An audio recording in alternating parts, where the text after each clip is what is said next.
Waktu itu paling setengah jam, seperempat jam. Ada yang jatuh dari atas. Pluk! Pas saya pegang gitu tuh, berbulu. Wah, saya sampai berdiri menjerit tolong. Nyender lagi ketiga kali Pak Yudi. Ya gerek lagi. Pas gerek saya mau tangkap gitu. Ya gak ada apa-apa, saya sampai berdiri. Balik ke belakang posisi, saya marah-marah. Gua bilang, lu jangan bercanda sama gua ini manusia. Diciptakan oleh Allah paling sempurna. Lu mah picik, gua bilang. Coba ke depan, gua bilang. Menjalma atau wujud. Berhubung takut nyeret gitu ya. Saya tendang ini pakai ini Pak Yudi. Teng, jauh Pak. Saya lagi melamun. Datangnya segede bal beliter, nenggar ke saya teh. Oh, balik lagi nabrak ke Abah. Iya, segede bal poli itu, perasaan gitu. Wah, sampai ke juralit. Pulang dari mana? Keramat, gue bilang. Nggak punya nomor, ada cuma buntut 33, gue bilang. Padahal saya itu bercanda itu, ngasih nomor kepada orang tukang ojek itu. Pas pasang dapet itu.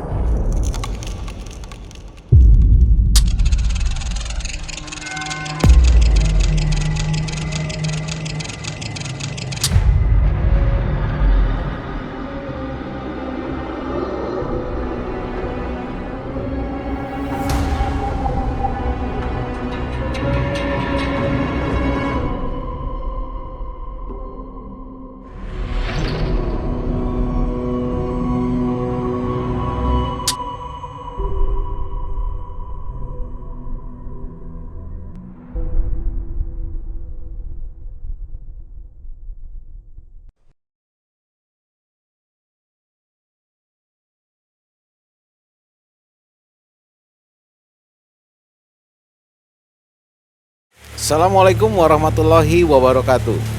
Sobat Malam Mencekam sekalian, kita ketemu lagi tentunya di channel yang akan mengisahkan cerita yang mistis dan mencekam tentunya. Ya, terima kasih buat Anda yang selama ini sudah mendukung kami. Kita selalu berdoa semoga Anda semua ada dalam keadaan sehat walafiat dan ada dalam keberkahan Allah Subhanahu wa taala. Oh ya, kembali saya akan mengingatkan bahwa channel Malam Mencekam itu selalu upload jadwalnya itu di Senin, Rabu, Jumat, dan Sabtu. Dan jamnya itu di jam 20.30 waktu Indonesia bagian Barat. Buat Anda nih sahabat-sahabat yang baru mampir, jangan lupa untuk menekan tombol subscribe dan menyalakan loncengnya agar Anda tidak ketinggalan dengan video-video yang akan kami upload pada hari dan jam yang sudah kami sebutkan tadi. Baik, Sobat MM sekalian, saat ini saya masih berada di seputaran kota Ciamis, yaitu kota yang menyimpan banyak cerita-cerita mistis. Nah, malam ini di sebelah kiri saya sudah hadir seorang narasumber yang akan mengisahkan pengalaman pribadinya pada saat mencari nomor SDSB waktu itu ya Pak ya? Iya, SDSB. Karena pada waktu itu katanya zaman-zamannya lagi rame-ramenya nomor SDSB. Sehingga apapun dihalalkan, apapun diupayakan bagaimana bisa mendapatkan rezeki dari situ. Nah, dan saya mohon maaf nih karena kebetulan di Ciamis ini dari mulai sore sampai malam itu selalu dalam keadaan hujan. Jadi kalau agak berisik sedikit mohon dimaklum nih ya. Ini hujan. Oke.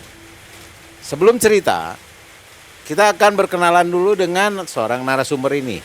Kita akan sapa dulu ya. Assalamualaikum, Mbah. Waalaikumsalam warahmatullahi wabarakatuh. Sama Abah Kiat ya. Abah Kiang. Abah Kian. Abah Kiang. Abah Kian. Nah, Mbah Kian gimana kabarnya hari ini, Mbah? Alhamdulillah baik-baik Pak Yudi. Kemarin katanya agak-agak Ya sedikit lah penyakit biasa itu. agak demam ya. Iya. Tapi sekarang udah sehat ya. Alhamdulillah. Alhamdulillah ya. Dapat Semoga turunnya. Abah tetap sehat selalu lah. Amin. Keluarga gimana, Bah? Keluarga alhamdulillah sehat walafiat. Sehat juga ya, Bah. Nah, ini bener nggak, Bah? Di kisah malam ini, Abah akan cerita seputar apa nih? pencarian waktu itu pencarian nomor dari SDSB SDSB ya. berhubung zaman dulu tahun 83 gitu. Lagi rame-ramenya Lagi itu. ramenya ya. Iya. Rame-ramenya, nggak ada pemuda atau pemudi, orang tua pensiunan terfokus Dan itu kena nomor. Dan itu nyarinya di mana, Bah? Oh, nyariin aja macam-macam, ada di atas gunung, asal ada keramat itu pasti dicari waktu itu. Di keramat, ya namanya keramat Polo Majeti, Polo Gunung Wayang, itu di mana aja yang angker-angker itu pasti. Sekarang masih ada tempat itu? Ya ada sekarang. Masih angker? Masih angker, cuman Ciamis katanya orang tua cerita itu kalau Ciamis itu gudangnya keramat katanya. Gudangnya keramat. Iya. Dan Abah, ya tempat yang Abah pilih itu tempat yang gimana nih? Itu Abah di daerah Banjar.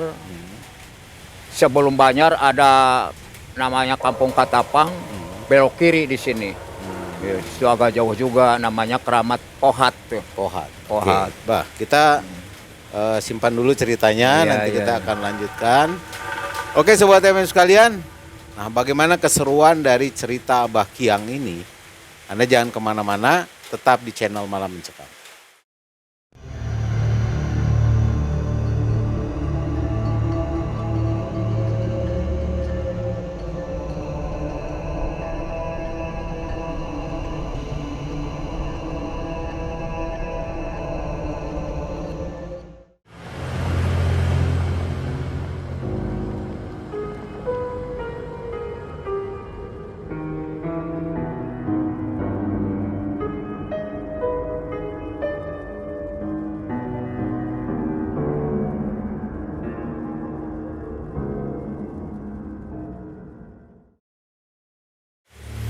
Oke, Sobat MM, kita akan langsung ngobrol dengan Abah Kiang. Bah, itu kejadiannya di tahun berapa, Bah? Awalnya seperti apa, Bah? Kalau nggak salah tahun 83, waktu itu saya lagi belajar rumah tangga lah. Di situ kerjaan kita di lapangan bawa mobil Tasik Ciamisan lah. Waktu itu lagi ongkos murah-murah Tasik Ciamis. Tapi waktu itu lagi genjar-genjarnya rame-ramenya nomor gitu. Ya kadang-kadang kalau berjalan saya nongkrong di pangkalan ojek. Urusannya nggak ada lagi. Ya paling ngobrol nomor aja gitu. Di mana keramat angker gitu. Rumus lah ya. Iya. Main rumus, kan ada rumus, mistik, indek. Itu saya kan nggak paham, itu cerita tukang rumus aja. Nggak ada pemuda, pemudi, orang tua pensiunan terjerumus karena nomor itu, fokus gitu karena Demam nomor. ya, Iya, demam. demam, SDSB, demam nomor gitu. Cari rezeki itu ya siapa yang nggak tertarik. Kalau pasang 1000 dua angka tuh 60.000 dapatnya. Apalagi yang 3 nomor 4 nomor itu kan ratusan ribu gitu kan. Maka orang tuh tergila-gila karena nomor.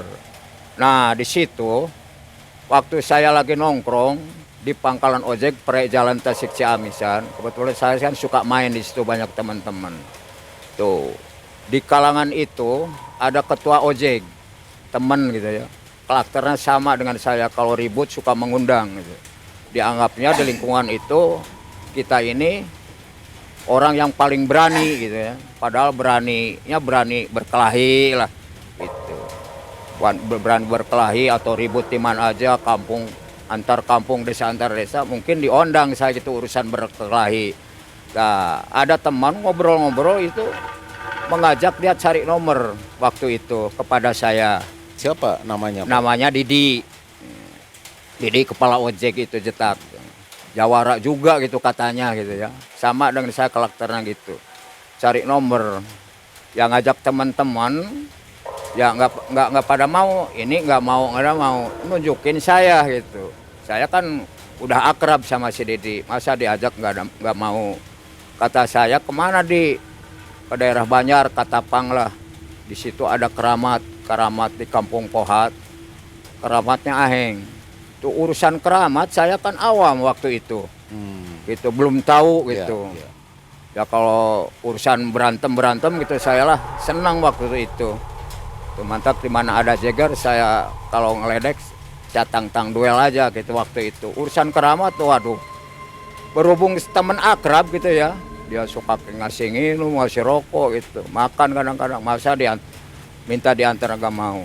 Nah, waktu itu direncanakan, kapan kata saya yang penting mah kamu nganter, bisa ngerokok, pulang bawa duit lah buat anak istri gitu kan.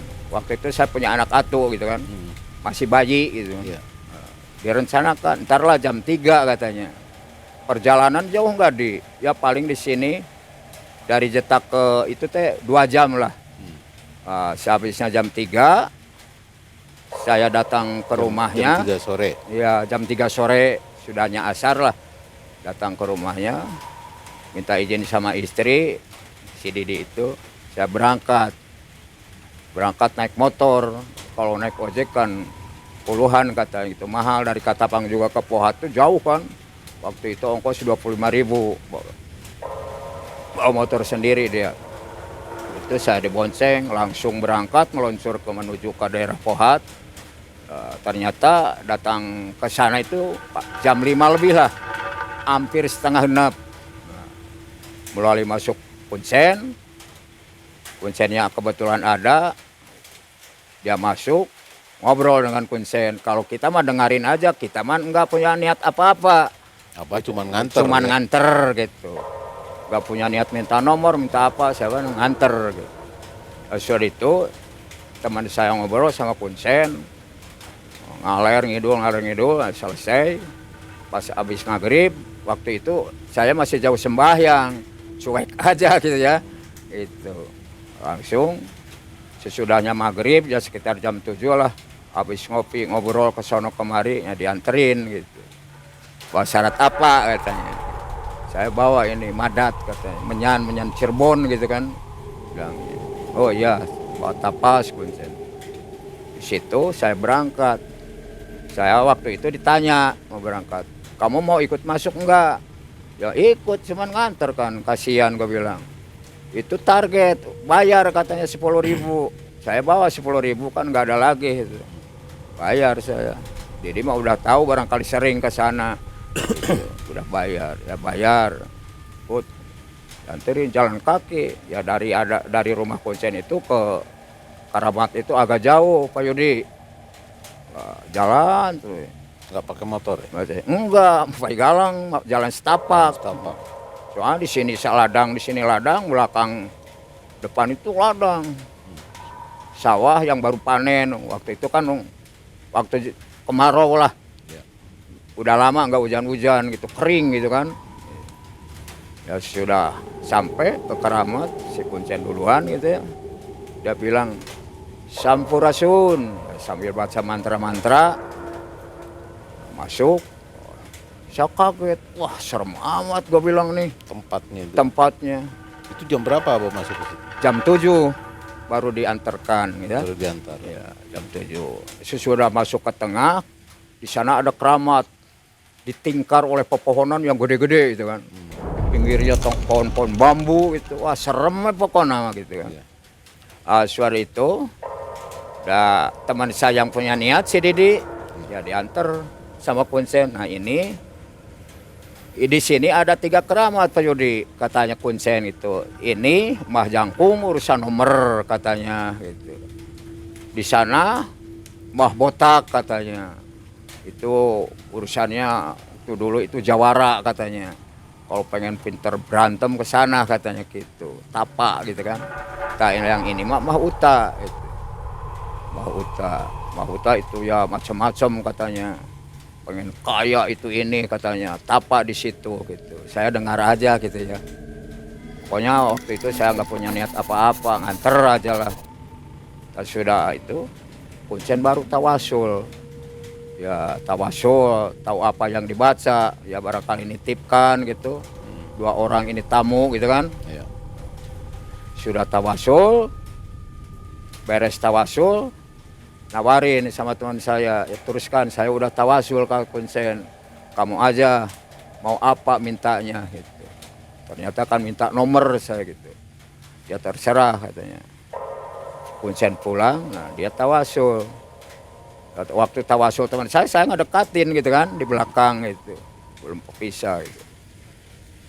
Kan amanat Punsen itu sebelum pulang amanat kepada saya. di sini jangan berdua katanya, Nggak masing-masing. boleh ya. Berhubung kan kamu nganter, nggak punya niat apa-apa. Kamu sebelah mana aja katanya, di sana, di situ. Ya ya Pak Kuncen. Satu, jangan menyalakan api, jangan berisik di sini.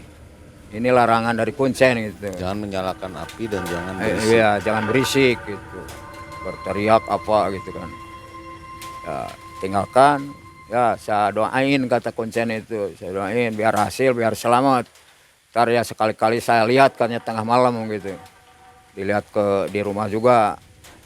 Mungkin kelihatan katanya gitu. Mungkin kebatinan itu kan namanya tukang ngurus keramat. Jadi itu tawasul. Teman saya si Didi itu. Ya minta nomor langsung ya. Ya mau dalam mimpi atau suara biarpun tanpa jirim. Nah, sudah minta gitu tawasul, kemauan dia dipinta, ya baru dia menyalakan menyan gitu, pakai tapas, pakai api, peruluk itu, wanginya bukan main, katanya itu kalau menyalakan api pakai menyan itu ngirim surat katanya kalau zaman dulu, sama dengan nyuratan katanya, ntar datang gitu kan, manggil gitu, ya udah kamu ke belakang aja. Gitu. Belakang gitu, cari tempat yang enak gitu kan, kebetulan wah hutan yang enak, ada batu di pohon kai gitu, bisa nyender gitu, saya misah kebetulan Pak Yudi. Jaraknya berapa? Ya panjang? jaraknya dari teman saya paling ada 4 meter 5 meter lah, dari sana ke sini 3 meter bang, 4 meter lah ada, tapi kan ngelihat saling melihat kelihatan ya? Gitu, kalau ada apa-apa saya ngelihat itu. Tapi kedengarannya teman saya nggak ada berisik, nggak ada apa-apa. Gitu. Fokus. Ya fokus aja gitu. Karena waktu itu lagi genjar-genjarnya nomor, rezeki dari nomor itu kalau kena gampang aja gitu. Kalau keluar 4 angka itu Pak Yudi kan 3 juta, 6 juta itu. Zaman dulu ya. Zaman dulu bisa beli mobil mewah waktu dulu. Ya. Nah di situ kan disambung ada undian harapan gitu kan. Ya. Ya yang mendirikan itu bukan orang biasa-biasa, zaman itu zaman Pak Sudomo gitu kan. Maka dari pemerintahan itu waktu ada nomor nggak ada demo-demo seperti sekarang, dingin aja gitu. Pokoknya orangnya fokus kena nomor, rumus, cari ke sono kemari ya? Gitu kan waktu itu. Nah sesudah itu waktu makin larut malam, jam 7, jam 8, jam 9. Nah, saya merasa ngantuk di situ. Kan herannya di keramat itu nggak ada nyamuk Pak Yudi. Herannya nggak ada nyamuk. Paling angin gitu. Cuacanya dingin gitu kan. Dingin, enak. Nggak ada nyamuk. Pepohonan kena angin gitu kan, goyang gitu. Indah gitulah. Rasa takut waktu itu nggak ada. Nah, sudah malam. Jam 10, jam 11 harus saya mata agak repot gitu. Cuman pikiran simpang siur kemana mendi gitu kan. Bayangan gak karuan. Wah, bayangan mah jangkung, mah botak, mah huta itu terbayang itu. Pikir gitu, pikiran gitu. Nah, sudah gitu saya nyender. Udah ngantuk. Merokok gak boleh. Tapi saya sekali-kali suka nyolong di teman saya gitu, ngerokok ditangkap gini. 1 kenyot, 2 kenyot, 3 kenyot. Padamkan gitu kan. Nah setelah itu saya ner. Baru jam 11 sudah merasa gitu mata itu. Saya merem. Mulai berat ya? Iya merem sambil menyender pakai ini. Nah, begitu merem. Kedengaran ada suara jalan kaki itu. Ya kayaknya ninjak kelopop bambu itu tuh, ada kelopop gede-gede kan, tangkal bambunya, suka murah kelopopnya itu kan di pinggir-pinggir itu pada sampah itu kan, beletok, pikir saya wah ini buta kata saya gitu kan, pikir, tapi saya baru cengkat gitu, ngelihat nggak ada bayangan apa-apa, cuman suara aja jalan kaki tuh, beletok, menuju arah barat ke sana. Ya sudah lama nggak ada. Ya, saya pikir, wah benar-benar nih keramat kayak. Saya barusan itu ngecek keramat waktu itu. Benar-benar kata saya itu kerabat ini aheng gitu. Tapi kan dalam hati saya ngomong gitulah, gak takut saya mah. Tak sesudah gitu, sejam, setengah jam maju, setengah jam maju sejam itu, saya nyender lagi Pak Yudi, nyender gitu, ngantuk. Nah, lama-lama ada yang gerek telinga Pak Yudi, telinga digerek itu lagi gitu, soalnya kan gelap gak kelihatan apa-apa, gerek. Saya cengkat, ditengok gak ada itu. Saya juga kaget waktu itu. Pikiran bergetar badan gitu ya. Kaget gitu. Lihat ke kiri ke kanan gak ada, ke belakang gak ada. Wah, kata saya ini jangan bercanda nih. Waktu itu saya mangprang kan gitu ya, nekat gitu kan. Waktu itu masih berani gitu. Gak ada pikiran apa-apa lah. Walaupun gaib gak kelihatan itu mangprang saya gitu kan. Kalau ngomong kecemplang aja gitu. Kita tanggung lah. Nyender lagi Pak Yudi. Sudah 2 kali gerek, ketiga kali saya intip. Pengen tahu. Tuh, jadi diganggu terus ya sampai Iya, 3 kali. pas nyender lagi ketiga kali Pak Yudi. Ya gerek lagi. Pas gerek saya mau tangkap gitu. Gak ada apa-apa. Saya sampai berdiri. Balik ke belakang posisi, saya marah-marah. Gua bilang, lu jangan bercanda sama gua ini manusia. Diciptakan oleh Allah paling sempurna. Lu mah picik gua bilang, coba ke depan gua bilang. Menjalma atau wujud. Nah, dimarah-marah. Aja ya. Ya tanggung lah gitu. Gitu. Waktu ngomong gitu, temen saya nyamperin. Lu kayak orang gila katanya, jangan berisik apa. Habis ada yang gak ada telinga deh gua bilang. Jangan berisik. Kamu kan gak pakai aturan tuh, melanggar aturan kata konsen itu jangan berisik. Hari habis gimana? Maaf aja deh gitu. Ya udah teruskan. Ya awas jangan berisik. Ya saya minta maaf, dia pergi lagi. Tabaju lagi di sana. Ya sudah itu. Berhubung banyak mengganggu menyender di tangkan di pohon beringin itu kan, ada akarnya gede-gede gitu kan, enak kan nyender pakai helm gitu. Di depan saya ada batu gede semacam meja gini kan, dari dasar itu ada 1/2 meter lah, agak tinggi Pak Yudi si batu itu. Ya posisi duduk waktu itu saya nggak tiduran gitu, tidur sambil kaki ke atas kan, tangan di atas lutut gitu ya. Saya melamun, gila ini tuh. Dari situ saya ngomong simpang siur aja ke sono kemari. Bener-bener ya yang gaib itu kurang ajar, picik. Dia mau bisa melihat kepada saya, tapi saya kan buram kata saya gitu kan. Gelap gitu. Maka saya ngomong simpang siur aja gitu. Kayak orang menantang-nantang lah, biarin aja gue bilang gitu. Dan sesudah itu, waktu melamun saya urusan mah jangkung mah buta mah botak, saya hadapi. Gua bilang dalam hati ngomong gitu. Waktu itu paling 1/2 jam, 1/4 jam. Ada yang jatuh dari atas. Pluk! Pas saya pegang gitu tuh, berbulu. Wah, saya sampai berdiri menjerit tolong.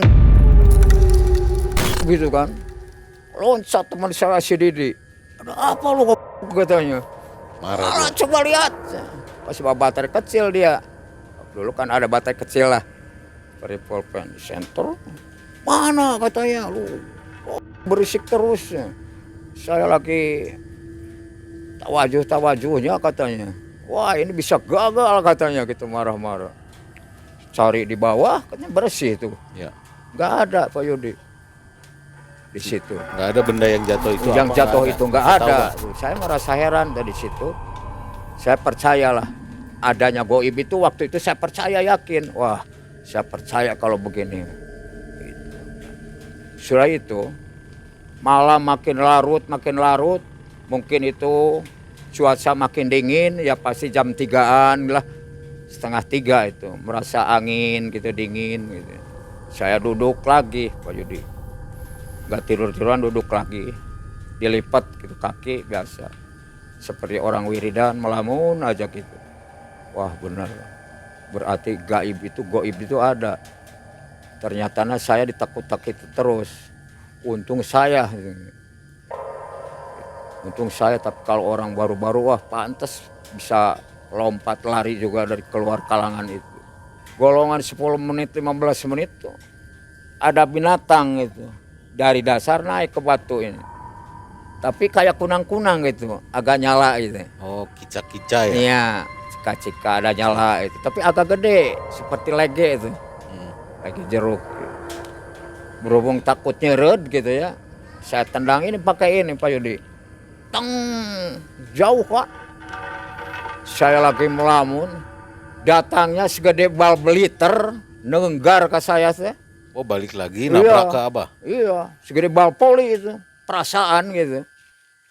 Wah, sampai ke juralit ke belakang. Terjatuh. Jungkir balik ke belakang. Tapi saya ini kena bejol, kena batu nih sedikit. Dari situ saya astagfirullahaladzim. Tapi herannya teman saya nggak loncat waktu itu, nggak kedengaran oleh teman saya. Teriakannya lebih kenceng dibanding yang pertama ya? Padahal saya kenceng. Wah, juralit. Tetapi herannya nggak kedengaran, nggak tahu. Sudah itu,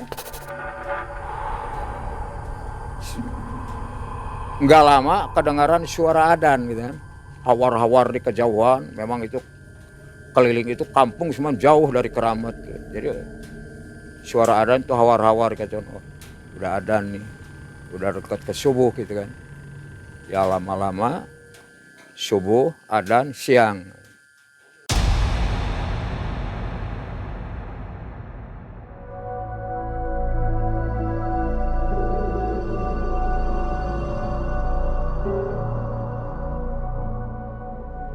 Saya lagi melamun, datangnya segede bal beliter, nenggar ke saya teh. Segede bal poli itu, perasaan gitu. Wah, sampai ke juralit.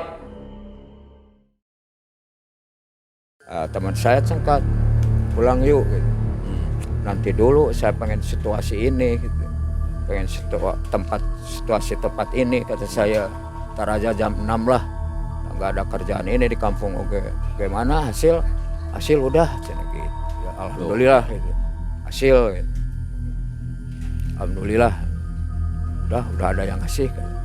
Sarannya gimana ya ngomong aja katanya gitu, ngomong nih nomor buat kamu katanya gitu. Oh iya, saya percaya aja gitu. Waktu itu kan cari rezekinya keramat kebanyakan ke gunung gitu kan. Saya percaya berhasil gitu. Ternyata siang setengah 6, jam 6 kelihatan gitu kan lokasi itu tuh kelihatan biar kembun sedikit. Tapi herannya itu keramatnya bersih Pak Yudi. Padahal pepohonan itu sekeliling tekal ceringin itu apa ya, tapi itu nggak ada daun yang jatuh ke keramat itu. Herannya tuh bersih aja. Saya lihat keramat bah jangkung, bah buta, bah botak, saya lihat keliling. Rapi bersih. Nah di situ di bawah pohon tuh itu banyak makanan Pak Yudi, sasajen yang mungkin yang kemarin keluar lah gitu ya. Saya akan lapar gitu. Ada sasajen itu, ada kelapa muda ditutupin sama telur gitu kan. Wah ini baru gua bilang gitu. Saya buat aja gitu, saya berlapar. Wah si Didi marah-marah sama saya. Woi kewalat lo, ini kan sisa karuhun di. Saya pengen minum lapar ceng deh. Ada apem merah, apem putih, surabi kecil gitu ya. Macam-macam bunga gitu. Dimakan itu? Iya, ada rokok gudang garam gitu. Rokok gudang garam merah gitu kan. Nah, saya makan aja. Si Didi ketakutan. Wah, gua katanya kewalat, ini kan sisa. Saya udah minta sama Mbah di sini. Ini kan mungkin sisa di.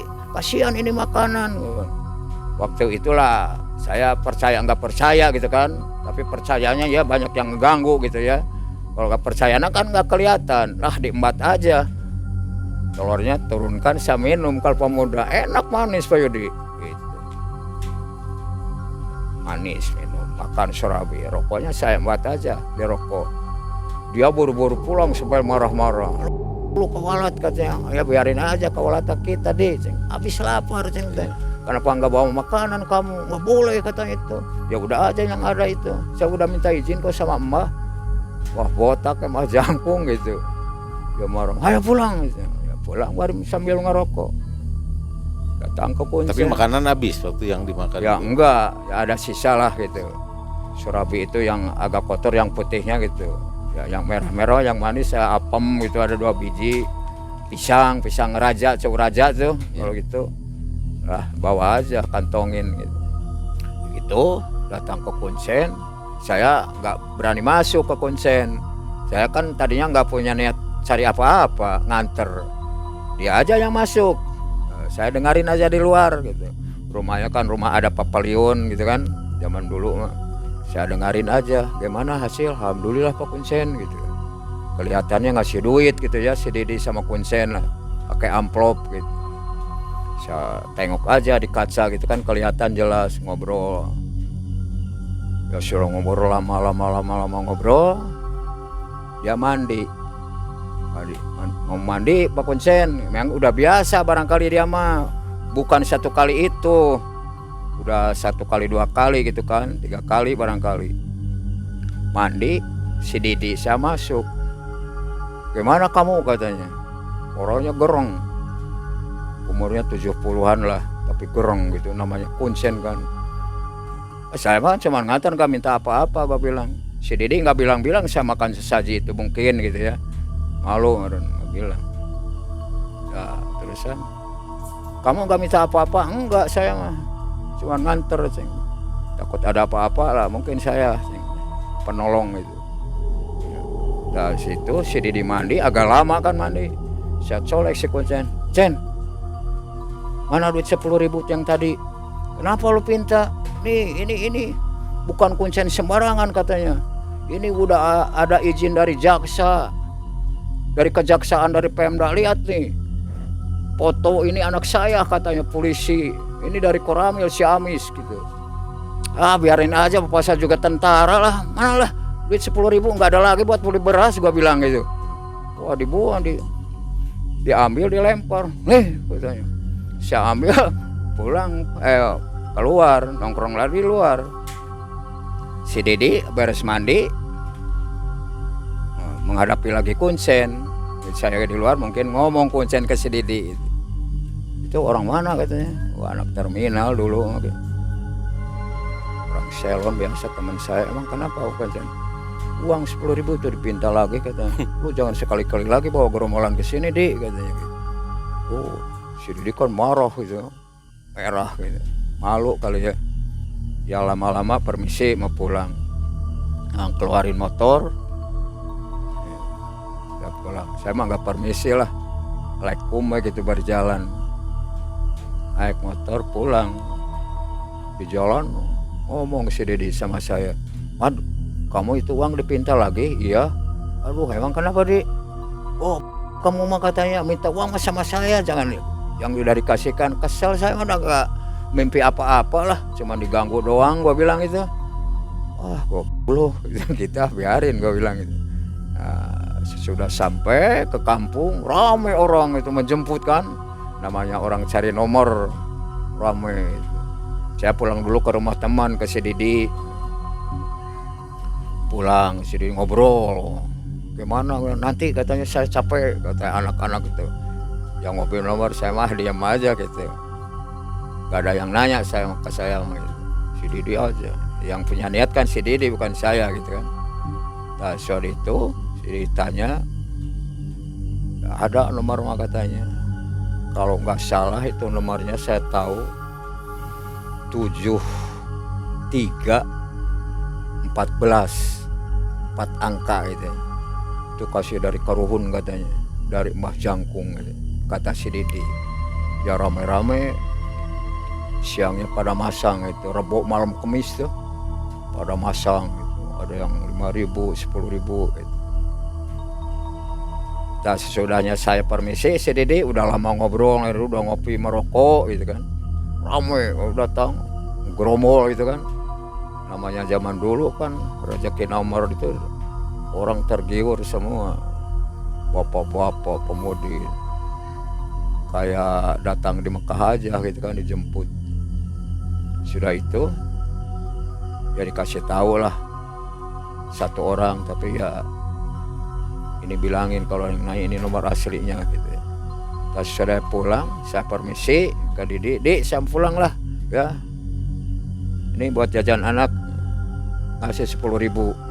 Jadi yang pokok jadi 20.000. Disangka istri kan saya jalan gitu kan, ternyatanya kan saya nomor. Ya makasih Di. Tadi jalan saya ketemu dengan tukang ojek ya, mau ke si Didi.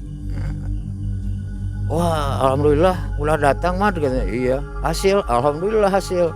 Gimana si Didi? Si Didi hasil itu. Kamu dapat gua bilang. Berapa? 7 giga 16 gua bilang. Bukan 14. Bukan 14, si Didi kan 14. Saya tambah 2 jadi 16 gitu. Tapi ini jangan bilang-bilang sama orang lain ceng teh. Kata Karonis itu jangan pun orang. Kepala kaki itu jangan dikasih tahu katanya, kalau mau nitip aja ke saya. Oh iya katanya, ntar saya ke rumah ya. Bilangin kalau mau nitip rame-rame ke saya aja gitu. Jangan bilangin ini nomornya. Bilang sama lu aja sing teh. Iya. Sampai ke rumah ngobrol sama istri, dari mana aja Pak? Saya jalan mogok mobilnya sing teh lah. Nggak bilang sama si Didi ke Keramat. Nah, saya kasih 20 rutu, dapat duit 20, alhamdulillah gitu. Mandi, makan, lu datang itu kan pagi gitu. Jam 16 sini jam 7, jam 9 udah datang ngelembuk ke kampung gitu. Mandi. Jam 10 udah makan, nongkrong saya di depan rumah. Ternyata datang nyusul, namanya dapat nomor gitu. Gimana Mad? Alhamdulillah. Tanya aja si Didi udah ngasih berapa? 7316. Oh beda dengan saya ya. Tapi kalau mau nitip aja. Ntar saya pasanginnya di kota, nggak di kampung lah. Keder. Ada yang nitip 5.000, 2.000 gitu ya. Padahal sudah kumpul itu saya dapat agak gede gitu. 25 ke atas saya nggak pasang, kantongin aja. Gitu. Akhirnya 378 permainannya gitu. Pas didengarin jam 12 udah pada nongkrong dari radio. Keluarnya 7361, ternyata terbalik itu. Alhamdulillah terbalik gua bilang gitu. Wah pagi-pagi saya berangkat ke Banar, ke Sikohansang, minta bon kosong gitu. Bon kosong. Nomor saya tulis 7316, kan keluarnya 61. Waduh. Bikin bon saya, minta bon, kan banyak bon kosong, tulis. Kasihkan sama anak-anak ojek.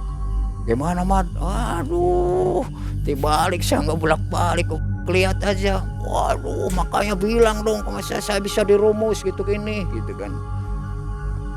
Rame, jadi kan saya sehari 2 hari itu pakai andalan, cari lagi Mad, cari lagi gitu.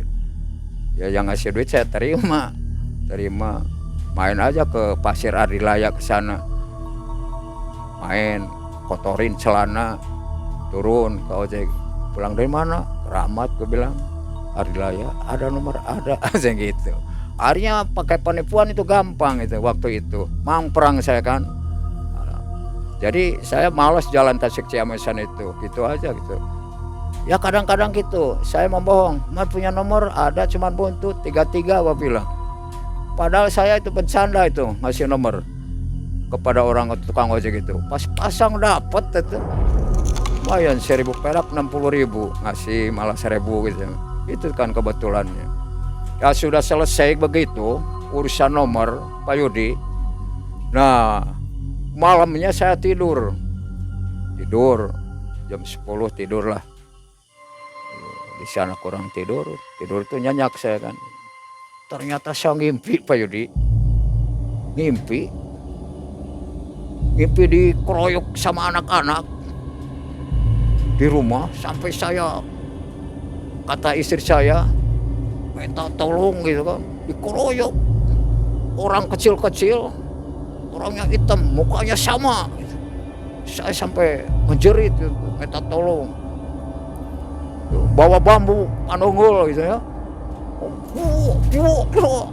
Saya sampai kewalahan. Pukulin. Iya, Pada perasaan itu, mimpi itu saya loncat ke luar. Perasaan dalam mimpi itu. Tak, loncat keluar, ada yang berdiri. Begini. Badannya gede, tinggi. Itu yang bawa anak-anak itu.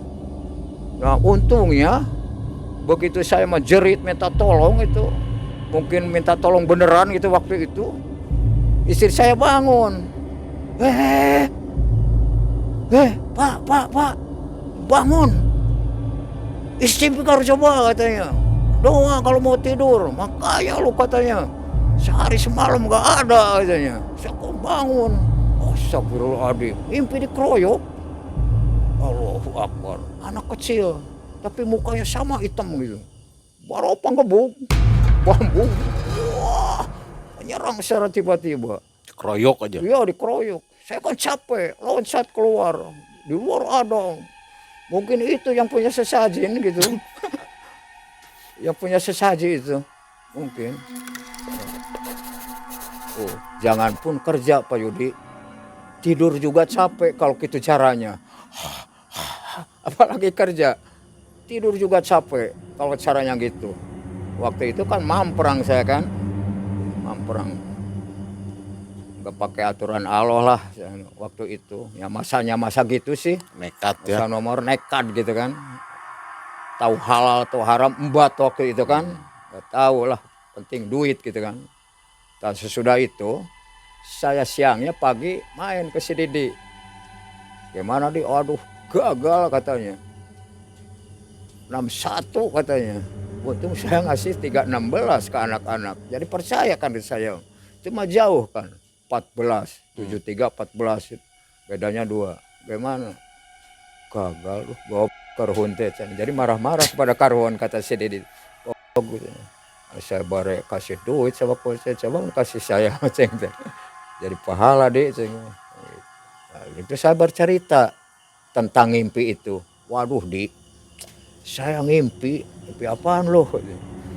Saya ngimpi dikeroyok orang itu, anak-anak, anak ABG, tapi orangnya hitam, serupa wajahnya. Makanya kamu katanya makan sesajen itu sesaji. Pas itu gimana? Pas saya dikeroyok, mundur salah, maju salah, saya loncat keluar di situ teh dalam impian deh. Pas di luar ada yang berdiri, badannya besar tinggi itu, botak ya orangnya. Itu mah botak yang punya sesajen. Padahal saya udah minta izin ya di gitu saya bencana. Goblok kayaknya kewalat tuh. Itu. Nah di situ kalau di daerah Naso kan Tegalnya paranormal itu. Sampai sekarang banyak dukun gitu di daerah saya. Nah, sudah katanya kamu datang tuh ke Maman kayaknya dukun gitu kan. Suruh tawasul kayak apa, minta maaf gitu. Nah, diantar sama saya, diantar di ngamplop gak lah, gak usah ngamplop katanya. Minta tolong aja.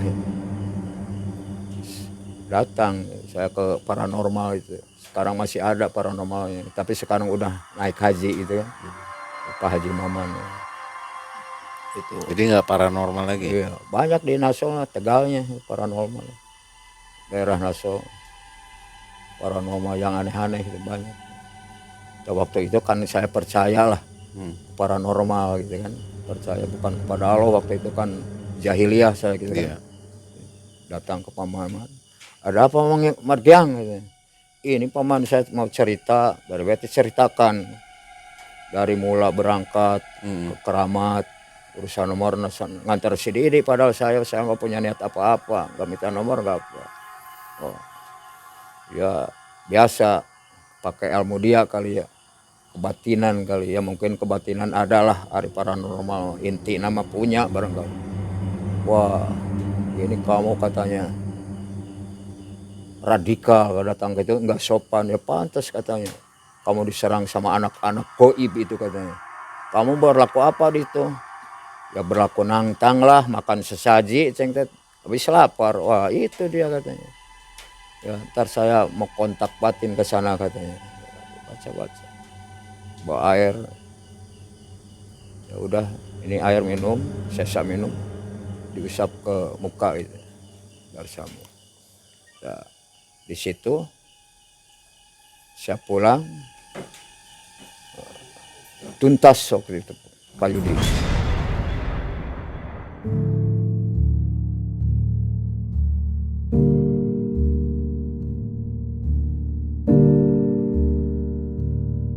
Radika datang itu nggak sopan, ya pantas katanya. Kamu diserang sama anak-anak goib itu katanya. Kamu berlaku apa itu? Ya berlaku nantang lah, makan sesaji, habis lapar. Wah itu dia katanya. Ternyata di Keramat itu iya banyak yang goib gitu kan. Nah di situ saya suka nanya-nanya sama orang tua mungkin yang goib itu ada. Cuman nggak kelihatan sama lahir gitu. Tapi kan akhirnya saya itu sering kedatangan tamu gitu kan. Sekarang ini? Iya. Sekarang ini ada tamu gitu. Saya kan nggak mau disebut dukun itu di kampung itu kan. Ya kan ditolak Pak Yudi. Saya mah bukan paranormal, kata saya. Kalau urusan kamu pengen itu, pengen ini yang tidak dimengerti oleh saya nggak bisa. Saya cuma sekarang minta kepada Allah lah. Gitu. Allah itu yang maha kaya, bukan apa-apa. Mintalah sama Allah belajar. Allah yang jangan melakukan seperti yang dilakukan abahnya. Jangan seperti melakukan yang wah itu salah beneran. Minta rezeki urusan melalui nomor atau minta kepada karuhun itu atau masuk ke dukun. Dagang sepi, minta tolong ke dukun. Gimana kalau dukunnya besok mati, dukun mana lagi? Gua bilang, mintalah kepada Allah. Bah, ada satu yang mau saya sampaikan juga bahwa kondisi sekarang ini kan dengan sulitnya untuk mendapatkan mata pencaharian ya. Iya. Dengan kondisi yang sangat sulit lah tentunya. Itu kan masih ada juga beberapa orang yang terkadang untuk mengambil jalan pintas mau melakukan hal seperti itu juga gitu. Ini mungkin perlu juga Abah mungkin kasih pesan buat mereka, pesan moral. Ya pesan dari saya, dari Abah ini, jangan sampai punya pikir seandainya dagang sepi atau minta rezeki ke keramat atau ke karuhun. Itu kan namanya orang kurang iman Pak Yudi. Ya seharusnya minta itu kepada Allah lah. Allah lah yang maha kaya. Allah yang serba maha segala-galanya. Allah sifat Rahman Rahim, maha bijaksana. Belajarlah minta kepada Allah. Barang siapa yang nolong agama Allah, Allah bakal nolong. Sanu deket jeung kami bakal deket. Ringkas aja. Ya. Kita bukan keluaran dari pesantren, keluaran anak jalanan. Tapi pelajarilah cara gitu, jangan melepaskan 5 waktu. Bangun tengah malam, tobat, salat hajat, salat tahajud. Insya Allah Allah bakal menolong. Ya. Segitu aja dari saya Pak Yudi. Ya. Ya ada salahnya mungkin kekeliruan dari saya. Ya benarnya itu mungkin ada pitulung Allah lah. Ya. Itu pengalaman saya cuman kenyataan segitu Pak Yudi. Itu pengalaman bukan dibikin-bikin. Ini pengalaman asli dari saya. Saya nggak bisa ngobrol pengalaman yang belum kealami gitu Pak Yudi. Ya. Oke, terima kasih ya Pak. Baik Sobat MM sekalian, demikian tadi kisah yang disampaikan oleh Abah Kiang yang menceritakan kisah pengalaman pribadinya saat zaman dulu, di mana waktu itu zaman rame-ramenya orang mencari nomor ke tempat-tempat keramat. Nah, hal ini memberikan pembelajaran buat kita untuk jangan ditiru seperti itu. Karena kalau rezeki itu sudah ada ya Pak ya, sudah ditentukan. Yang penting kita taat kepada Allah Subhanahu wa taala, melakukan syariat mencari rezeki yang halal.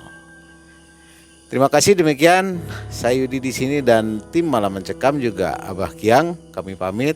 Assalamualaikum warahmatullahi wabarakatuh. Waalaikumsalam warahmatullahi wabarakatuh.